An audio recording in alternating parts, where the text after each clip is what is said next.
प्रतिपालक शेगाव निवासी समर्थ सद्गुरु गजानन महाराज की।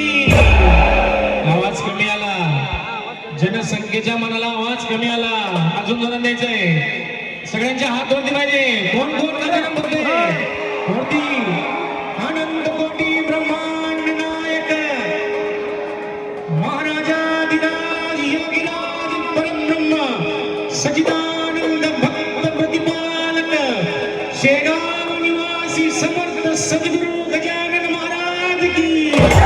समर्थ गजानन महाराज की आज के आनंद की।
या बाजूने बस येते, तिला थोडं सहकार्य करायचं.